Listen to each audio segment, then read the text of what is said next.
it just happened that we opened in 2008, and I still remember people were calling, and this is like like designers and vendors and even customers were coming. They're like, "What are you doing? You're opening a luxury goods business in the middle of the Great Recession, and business are closing. The world might be ending." And so so that was the big thing for us. I'm like, it might be, but I said, I didn't have anything to compare it against.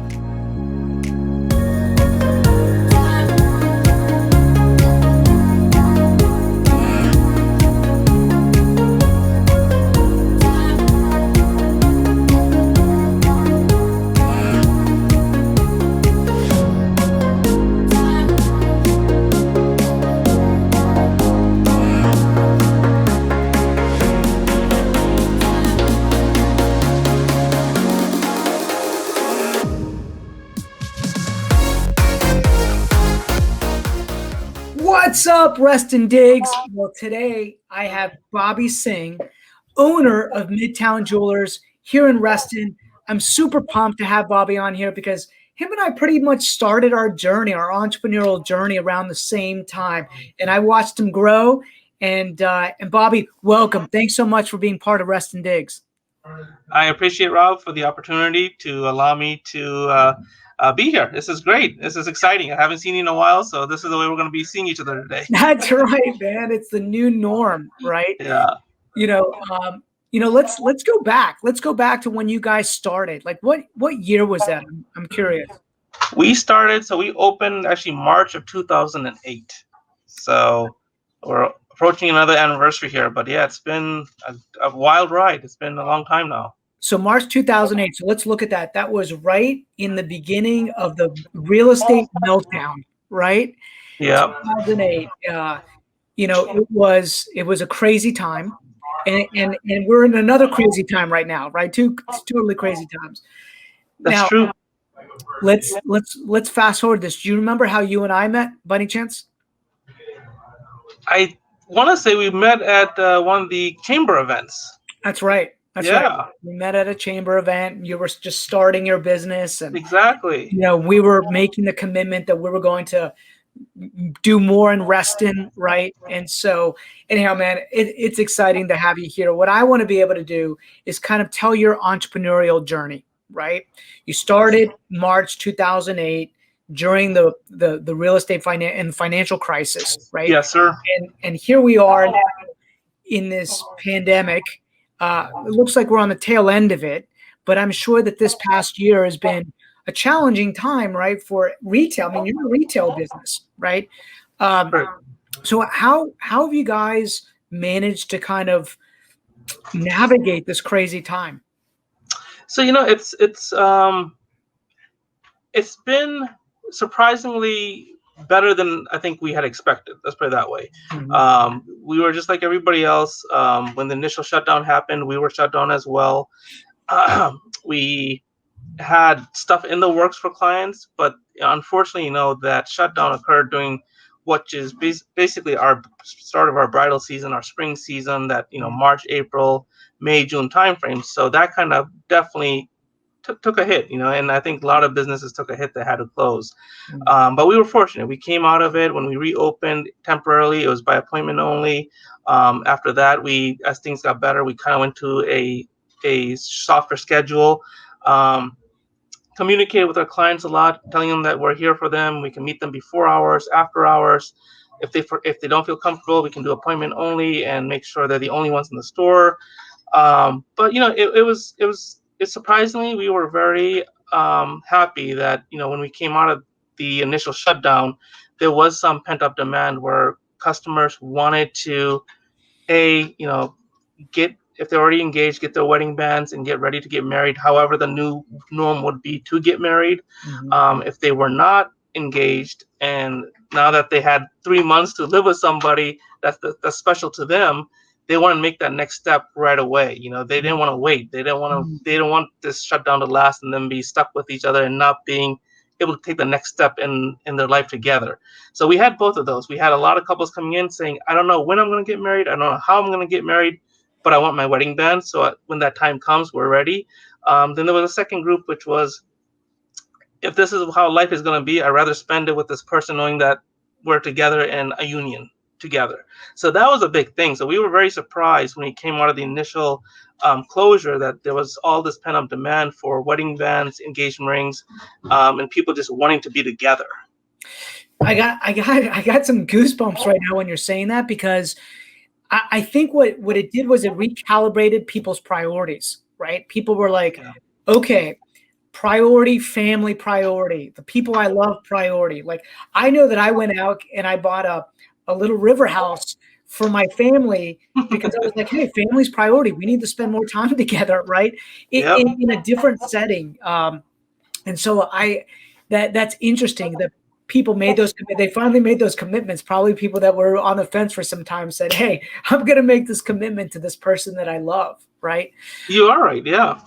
I mean, we see couples that in this day and age, because, over the, since 2008, I would say the biggest thing we've seen changing is the way people go about their lives has changed. It used to be, you get out of college, you get that job, and we were seeing couples at a younger age, kind of, guys coming in, getting the engagement ring, and then they kind of start their journey together as, a couple, meaning, marriage, buying a house, having kids, all that stuff.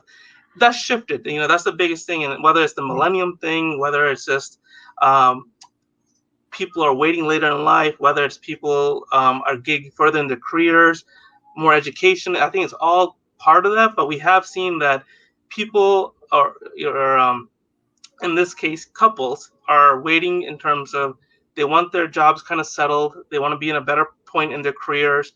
They want to buy the house together. They want to be living together. And then I see the next step, which is buying the engagement ring and starting their journey as a married couple in their life. And that's done two things. One is they've already spent time together, so they're more comfortable with one another, meaning that it's not as a risk as it might be when you haven't lived with anybody and just proposing. So they already know each other. They know their tendencies. They're in a better place in life because both of them are usually working. They already have bought the house together too. So it's kind of like they're working backwards. So they're waiting later in life to propose and get married, but they're more stable. They're more comfortable. And in a lot of cases, they're more settled. So they have more money to spend as well. Yeah, that's interesting, right? You've seen like these changes through time. And the other thing I want to go back to is you were saying that what I love to learn is kind of like the seasonality that you're seeing in your business, right? Like, it sounded like there was this pent-up demand for like couples coming together right after the pandemic. But what does your business life cycle looks like? What is that? Because I just don't know. What does that typically look like? That's a good question. It has changed as well over time, because it would be like especially in our market and the DMV market, right? You always saw a big push for the spring and summer weddings, that being like the March, April, May, June time frame, and here and there you would get weddings in the summer as well, just because the weather's nice but it's really hot. I think the biggest thing that we've seen change has been that as things have gone on, especially in our market here, because we have the wineries, we have the breweries, we have the fall foliage. You've kind of seen that stretch out, meaning that what used to only take place in April, May, and June is now also taking place in September, October, even all the way to the end of November. And that's kind of really stretched out the bridal season overall, meaning whether people are getting engaged or whether they're getting married. It doesn't have to be just in the spring or just in the fall. It's kind of like a year-round thing. And it's kind of made it interesting too, because it used to be like, you would have all these couples or guys coming in to buy rings, and they're like, I have to propose during Thanksgiving and Christmas, and then they would come back right away because they would probably want to get married in April, May, or June. That doesn't happen anymore. So and which is great for us too, because it's not like there's a slow time, and of course there's peaks and valleys like every business has. For like, I would probably say if you're asking for the slowest time, it's probably January. It's cold. People are getting over the holidays, and everybody's just like, okay, let's just hunker down and hibernate for a month. Yeah, we see that in our business too. January, February, typically slower months, and then it just starts ramping up, right? Yeah, exactly. As you were kind of explaining the life cycle or like the seasonality, what jumped into my mind was, whether you guys develop relationships now with some of these smaller Airbnb, like people are becoming like Airbnb hosts, and I'm seeing more weddings happening at some of these really cool little properties out there. Are you guys partnered with Airbnb hosts at all, or have you seen a trend with that? That's I have seen some, because we always get very involved with our couples. We'd like to know as much as possible. What the process is, what the guy's thinking, how to propose to her, what from that point, how the proposal went, next steps. So we're always in touch with them, and we always love to hear where they're getting married, what the venue is. I would still say the biggest trend that we've seen here in Northern Virginia is, again, destination was probably a couple of years ago where they were going to the beaches, the Caribbean islands, stuff like that. That was probably 2-3 years ago. About 2 years ago, a year and a half ago, I think that's kind of shifted over to the vineyards, the breweries, and after that, probably the barn style weddings. And or even some of these people that have rented these beautiful chateaus and stuff, and in Middleburg and so forth, and just having a nice outdoor wedding. That has been the theme, and I have a feeling this year that's gonna be the theme, just because again, COVID. Yeah, we're kind of getting over it, and hopefully we do get over it. But I think people are just kind of booked in advance, and they are planning on doing those outdoor weddings just on the side of caution, if nothing else. For sure. I know that I would. I mean, when Kim and I got married, it was on the beach in Florida, small wedding, right? I remember it was a destination. It was right after 9/11, so we had to get everybody on a plane a month after 9/11. That was hard, right? To get everybody to get on a plane. But I was like, there's no safer time. Right? That's true. You're right. There's no safer time. Yeah. But it's interesting, right? Like these events happen, these worldwide events happen, and they shift, the consumer behavior tremendously, right? Yeah. Bobby, one thing I'd love to for Reston to know is that your business is a family business, right? You are a second generation, or is it a third generation? Tell me a little bit about the history, the roots of your business. Sure. So I am second generation. My father had a business in Fair Oaks Mall for almost 21 years, so he was there until 2001.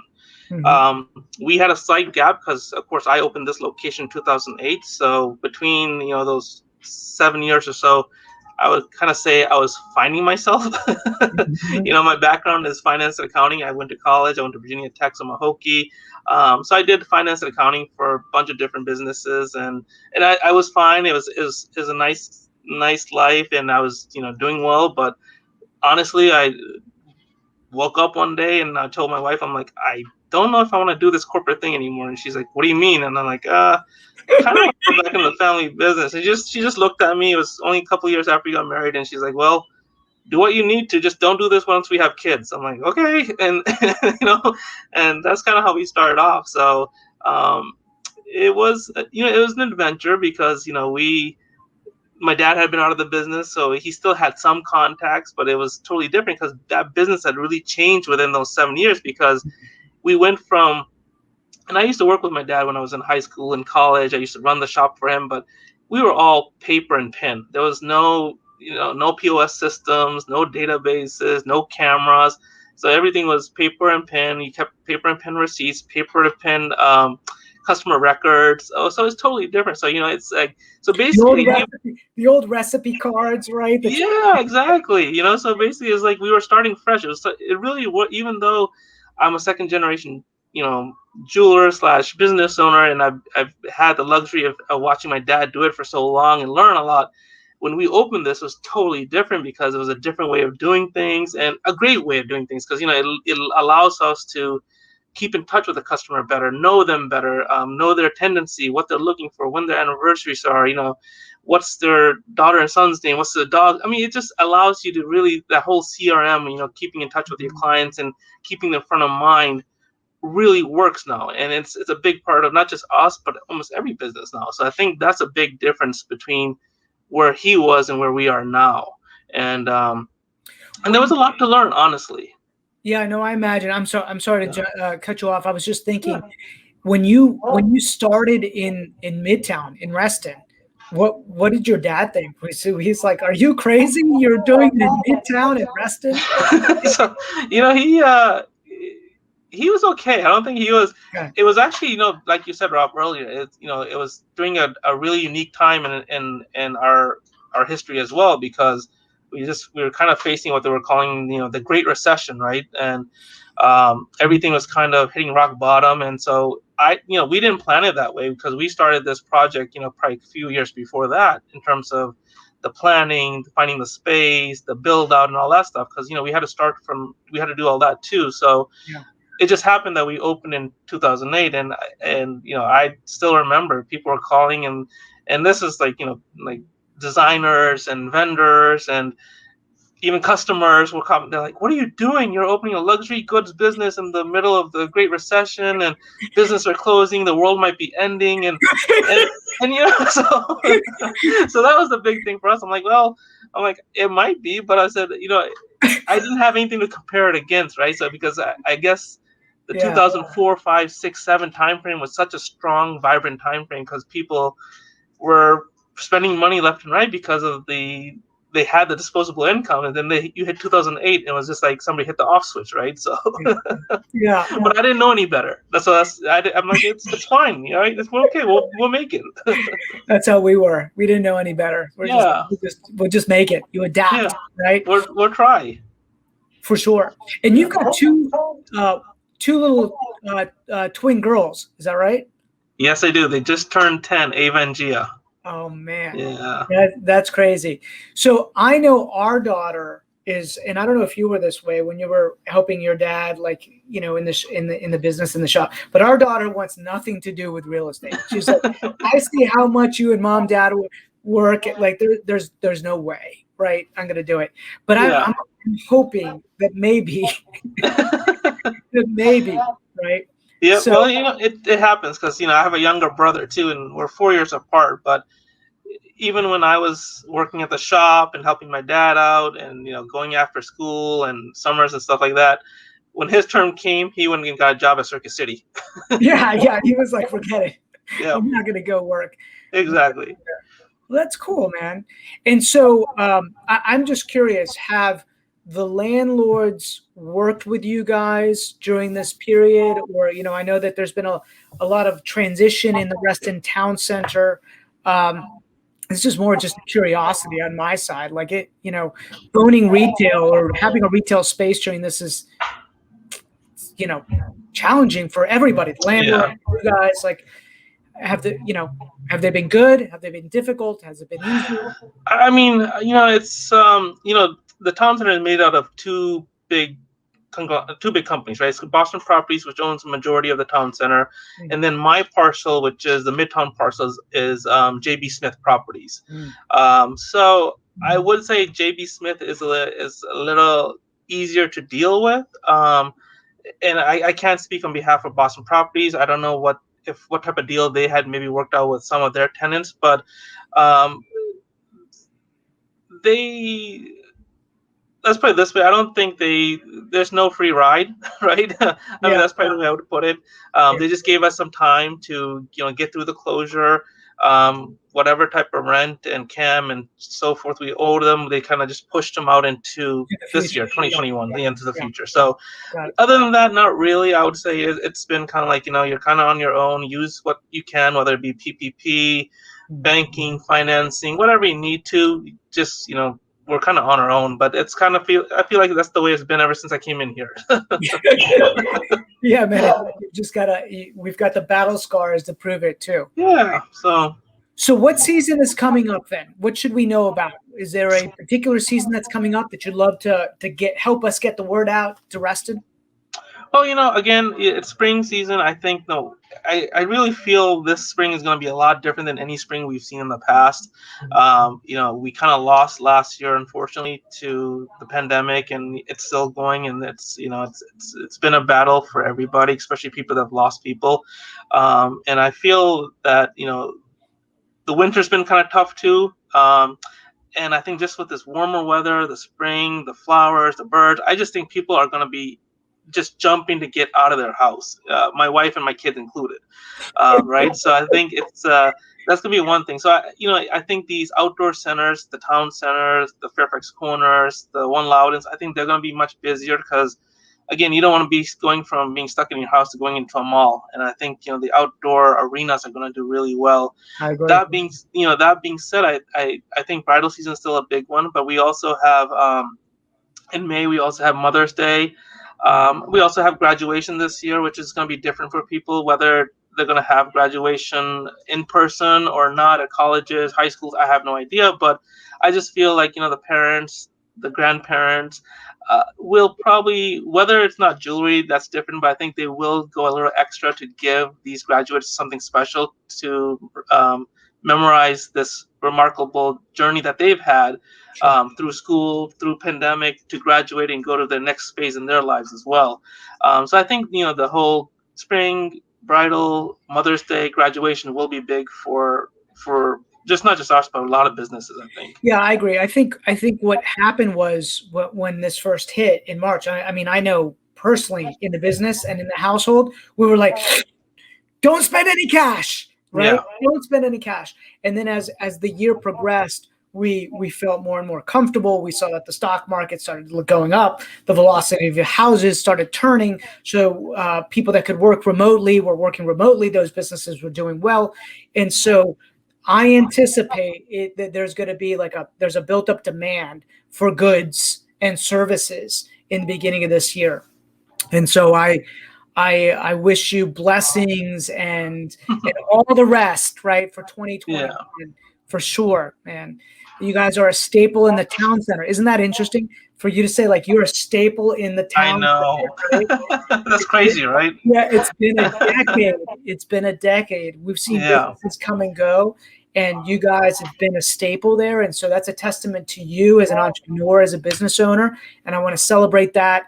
And Bobby, I appreciate you spending time with me today and the Reston community.